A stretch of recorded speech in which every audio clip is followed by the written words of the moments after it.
እንዴ ለሱ ለታ ተብሎ አንተ ላይ የተከበርክ ሰው እዚህ አይነት ወንጀል ውስጥ መግባት አለበት? ቆይ እሺ ሲጀምር ዳይመንድ የተባለው ነገር ራሱ ከየት ነው የመጣው? አንተ ይሄንን አጣርተሃል? ኧረ እኔ ምንም ያጣራሁት ነገር የለም። እስቲ አንድ ነገር ልጠይቅሽ፣ ለመሆኑ ቤተሰብ አለሽ? ሞተዋል። አባቴንም እኔ ነኝ የገደልኩት። ምን ነው ፈራክ? አየህ አይደለ? ሁላችሁም ውስጣችን ገብታችሁ መመርመር አትፈልጉም። ሁላችሁም መፍረድ ብቻ ነው የምታውቁት። አምራን የምትናገሪው ነገር ምንም እየገባኝ አይደለም። አባቴ እናቴን እንዳይገልብኝ ብዬ ነበር የገደልኩት፣ ግን እሷን እንኳን ማትረፍ አልቻልኩ። እሷ ከሞተች በኋላ ህይወቴ ራሱ ምስቅልቅል ወጣ።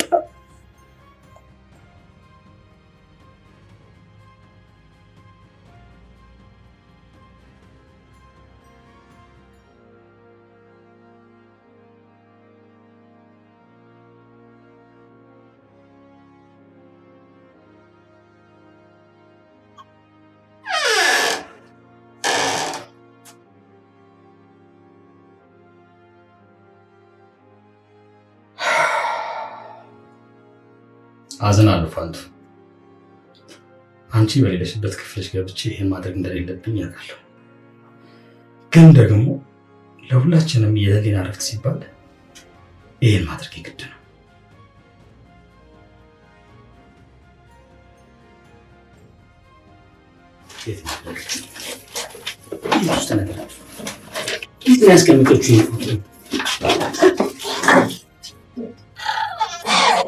ምንድነው ክፍል ውስጥ የምትሰራው? ዳጊ አምራን የመደፈር ታሪክ ጠባሳ ሰምቶ አዘነላት፣ አቅፎም ማጽናናት። መኖሪያ እንደሌላት ያወቀ ዳጊ ቤት እንደሚከራይላት ነግሮ አስገረማት። አምራን ከበፊቱ ክፋቷ እየተመለሰች ይመስላል። ያ እንኳን ባይሆን የነናውን ቤተሰብ በድጋሚ መጉዳት ፍላጎት እንደሌላት እርግጠኛ መሆን ይቻላል። አምራን ከእስር ቤት ያስወጧት ውለታዋ ልትረሳው አልቻለች። ለዛ ነው ጩና ቤተሰቡ ላይ ያመጣችውን አደጋ ለመከላከል ከዳጊ ጋር እየተማከሩ ያሉት። ዳጊና ጩና በፍቅር የሚወድቁ አይመስላችሁም? ዳጊ ጩናን ሄደን እንፈልጋት ሲል አምራን የጩናን ጉዳይ ለኔ ተወው ብላ ታሳምነዋለች። ዳጊ ገንዘብ በአካውንት ይልክላታል፣ ለምስጋናም ታቅፈዋለች። ይህንን ሁሉ ኑሐሚን እያየች ነበር እና ዳጊም አይቷታል። ኑሐሚን ያየችውን ነገር ረብሿት ስትገባ ኤሚ ምን እንደሆነች ጠየቀቻት። አምራንም ከዳጊ ጋር እንዳየቻት እንደሆነ ስትነግራት ማመን ያቅታታል። ኤሚም ናሆም ከሰማ እንደሚጣሉ ስጋቷን ነግራት ኑሐሚን ይበልጥ ትጨነቃለች። በመሃል ዳግም ይደውልላታል እና አምራን ችግር ላይ እንደሆነች እና በሰራችው መጥፎ ስራ መጸጸቷን ይነግራታል። ኤርሚያስ ለኤሚ አበባ አምጥቶላት ፋንቱም በምስጋና ሲያነሷት ትመጣለች። ፋንቱም የትንሿ ቅመም ደህንነት ትጠይቀውና ወደ ራሷ ብሶት ትገባለች። ልጅ ከእናቱ ጋር ነው ማደግ ያለበት አለ እንጂ አንዳንዱ የእናቱን ችግር ሳያውቅ ትልቅ የሚሆን ስትል ናሆምን በልቧ እያሰበች ታለቅሳለች። ኤሚ ፋንቱና አባቷ የሆነ ሚስጥር እንዳላቸው ጥርጣሬዋን ለኤርሚ ትነግረዋለች፣ ግን ማብራራት አልፈለገችም። ወደ ሌላ የሰርጉ ጨዋታ አስቀየሰችው። አምራን ለሪች ስለ ቪዲዮ ነግራት ጩና ያለችበትን አንዳንድ ነገር ትጠይቃታለች። ሪች ጓደኞቿ በሰሩት ስራ በጣም አዝናለች። ጩና ኪስ ከማውለቅ ውጭ ይህን ሀሳብ ብቻዋን ሊመጣላት አይችልም ስትል ከኋላዋ የሚገፋፋት ሰዎች እንዳሉ ጥርጣሬዋን ትገልጻለች። ዳግምና ናሆም ስለ ጓደኛው ሚዜው ዶክተር እያወሩ ነው። ናሆም የዶክተሩ ስሜት መረበሽ እንዳሳሰበው ሲነግረው ዳግምም የመረበሹ ምክንያት እውነታውን ነግሮሃል ይለዋል። ዶክተሩ ብላክሜል እንደተደረገ ቀጣይም ተረኛ እሱ መሆኑን ሲነግረው ምን ይላል ናሆም ደንግጦ።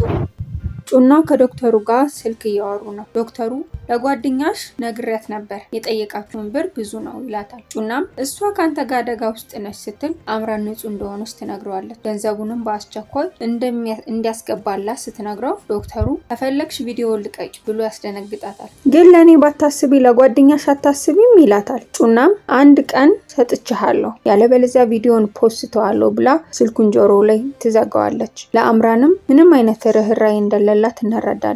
ኤርሚያስ ኤሚን ወደ ውጭ ይዟት በመውጣቱ ቤተሰቧ እንዳይቆጡ ስጋት ሊጤ ገብቶታል። ኤሚ አሁንም ለእሷ የስሜት ፍቅር እንዳለው እየጠየቀችው ነው። መልሳ የልጅ እናት ስላለው ለእሷ ፍቅር ሊኖረው እንደሚችል ትነግረዋለች። ሪች ማለት በቃ የልጅ እናት ብቻ ናት፣ ለእሷ ምንም አይነት ስሜት የለኝም ብሎ ያረጋግጥላታል። ሁለቱ ጥንዶች ፍቅር ላይ ቢሆኑም ኤርሚ ቤተሰቦቿን በመስጋት ከኤሚ ጋር ለመሆን ያለውን ስጋት ይነግራታል። ኤሚም የቤተሰቦቿ ጉዳይ ለእሷ እንዲተወው እናም የተለወጠውን ኤርሚን እንዲያቆይላት ትጠይቀዋለች። ኤርሚም ተጋብተን ብዙ ልጆች ይኖሩናል ሲል ፍቅራቸውን ይገላለጻሉ። ይህ ቤተሰብ ፍቅሩ ደስ ይላል። ትንሽ ግን እርስ በርስ መተሳሰራቸው ይከብዳል አይደል?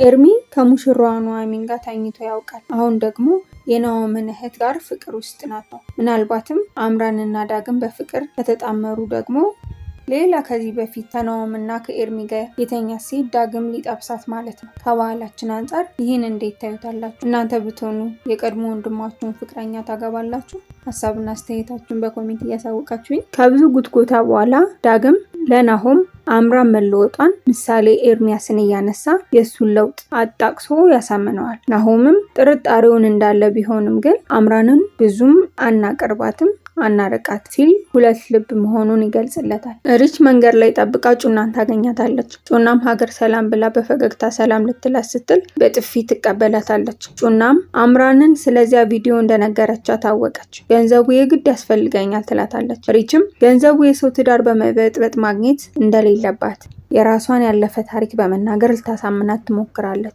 ሪች ከዚህ በፊት ከኤርሚያስ ጋር በነበሩበት ጊዜ ተመሳሳይ ብላክሜል የማድረግ ስራ እንዳሰራት በኋላም ሰውየውን ትዳሬ ፈረሰ እንኳን ደስ አለሽ ያላት እስካሁን እንደሚጸጽታት የሶስት ልጆች አባት እና እናት መለያየት በእሷ ምክንያት እንደሆነ እየነገረቻት ሪች ቪዲዮውን እንድትሰጣት ስትጠይቃት ጩና እምቢ ትላታለች። ሪችም ለምን ይሄንን ታደርጊያለሽ ስትላት ትልቅ ሚስጥር ነው ብላ ልትነግራት አልፈለገች። ይህንን ሚስጥር ምን ይሆን? ጩና የሆኑ ሰዎች ጋር እየሰራሽ መሆኑ ማረጋገጫ አይመስላችሁም? ጩና አልሰጥም ብላ ተነስታ ልትሄድ ስትል ሪች ይዛት ሳስጭኝ አትሄጂም ስትላት ጩና እንደምታከብራት ነግራት እንድትንቃት እያስገደደቻት መሆኑን በብስጭት ነግራት ነጥቃት ትሄዳለች።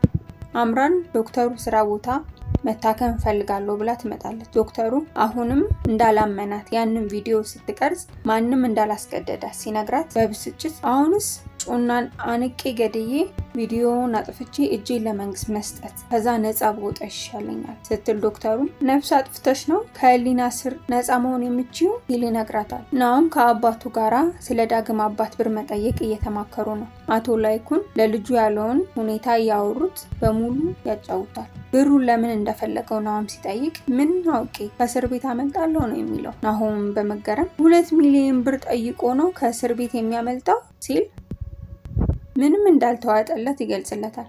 አቶ ላይኩንም ግራ በመጋባት ስሜት ለእኔም ብዙም ግልጽ አልሆነልኝም፣ ብቻ ከእስር ቤት ስወጣ ብሩን እጥፍ አድርጌ እንደመመልስልህና ድርጅቱንም ከኪሳራ አድነዋለሁ ነው ያለው። ስለ ዳይመንድም ምናምን እያወራ ነበር፣ ብዙም ግልጽ አልሆነልኝም ይለዋል። ናሆምም የሰውየውን ነገር ከድሮም አይጥመው እናም እንዳልተዋጠለት አባቱን እንዲጠነቀቀው ብሩንም ወንጀል ስለሆነ እንዳይሰጠው ይነግረዋል። አቶ ላይኩንም ገንዘቡን ካልሰጠው ውለታዬን እንደበላው ነው የሚቆጥረው በማለት መጨነቁን ይነግረዋል። ናሆም ግን ሲምባ ላይ ምንም አይነት ውለታ እንደሌለበትና ባልተጣራ ዳይመንድ እጁን እንዳያስገባ ይወተውተዋል። አቶ ላይኩን ግን ውለታው እንዳለበት ነው የሚያስበው። ናሆምም ሲምባን ለመጠየቅ ከዚህ በኋላ እስር ቤት መሄድ እንደሌለበት በምትኩም እኔ ሂጄ ጠይቀዋለሁ ሲል አስረግጦ ይነግረዋል። ዶክተር አምራንን እንዴት ሊያምናት እንደሚችል ግራ ገብቶታል።